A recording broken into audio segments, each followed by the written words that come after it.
Halo teman-teman, Assalamualaikum warahmatullahi wabarakatuh. Saya Hidayatunisa. Di video kali ini saya akan membahas tentang materi yang sangat penting dalam dunia keperawatan, yaitu falsafah dan paradigma keperawatan. Simak video sampai habis ya. Apa sih itu falsafah keperawatan? Falsafah berasal dari kata filosofia yang berarti cinta dan kebijaksanaan. Falsafah merupakan pandangan hidup, nilai, dan keyakinan yang menjadi dasar seorang perawat dalam memberikan pelayanan. Dengan memahami falsafah, perawat mampu bekerja secara profesional dengan menghargai pasien sebagai manusia utuh dan memegang teguh etika dalam setiap tindakan. Kalau falsafah keperawatan ini lebih ke nilai keyakinan yang seorang perawat pegang saat merawat pasien. Perawat sendiri nggak cuma fokus di fisik pasien, tapi juga jiwa, sosial, budaya, bahkan spiritualnya. Perawat kerja nggak cuma cari gaji, tapi juga lillahi ta'ala. Bahkan di Islam sendiri menganjurkan untuk kita saling menolong. Tujuan dan fungsi falsafah. Kenapa falsafah itu penting? Karena dia yang ngarahin seorang perawat buat bersikap etis, menghargai martabat manusia, dan menjaga profesionalisme. Kalau niatnya benar karena Allah, maka menjadi seorang perawat juga jadi amal yang baik.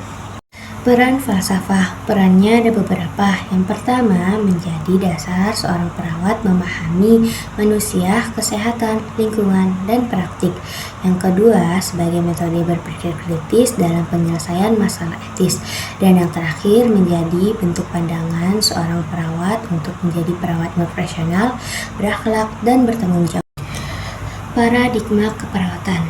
Paradigma itu gampangnya cara pandang yang besar, jadi fondasi, teori, dan praktik. Menurut para ahli, paradigma keperawatan itu tentang manusia, lingkungan, kesehatan, dan praktik. Pandangan Islam tentang keperawatan. Kalau di Islam, keperawatan bukan cuma menolong orang sakit, tapi juga ada nilai rahmah dan ta'awun, yaitu kasih sayang dan tolong menolong. Quran Surah Al-Maidah ayat 2 bilang, dan tolong menolonglah kamu dalam kebajikan dan takwa, dan jangan tolong menolong dalam dosa dan permusuhan.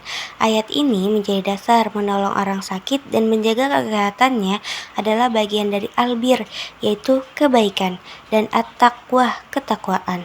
Ulama besar seperti Ibnu Sina dalam Al-Qunun fi At-Bib menekankan bahwa pengobatan dan perawatan adalah tindakan medis sekaligus moral dan spiritual. Komponen keperawatan. Pertama, ada manusia, makhluk kompleks yang memiliki dimensi fisik, psikologis, sosial, dan spiritual yang saling terkait dalam Islam. Manusia dimuliakan Allah karena Allah berikan manusia akal, tanggung jawab, dan potensi kebaikannya. Quran Al-Isra ayat 70. Sesungguhnya kami telah memuliakan anak-anak Adam. Kedua, kesehatan. Amanah yang harus dijaga bukan hanya bebas penyakit, tapi juga keseimbangan jasmani, rohani, dan lingkungan. Nikmat yang wajib dijaga untuk beribadah, bekerja, dan memberi manfaat. Ketiga, lingkungan.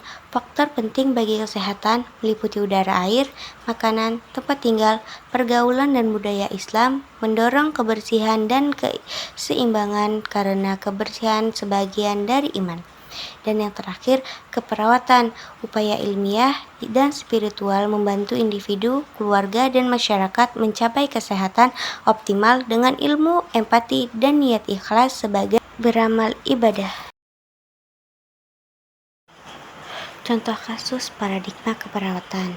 Misalnya ada seorang pasien di instalasi gawat darurat rumah sakit jiwa melukai dirinya dan merasa cemas bila ditinggal sendirian.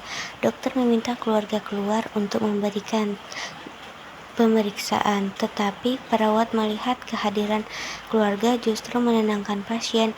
Perawat memutuskan mendampingi pasien bersama keluarganya.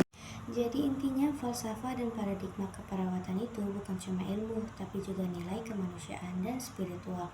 Kalau diintegrasikan ke nilai Islam, perawat bukan cuma nyembuhin fisik, tapi juga menenangkan jiwa. Keren kan?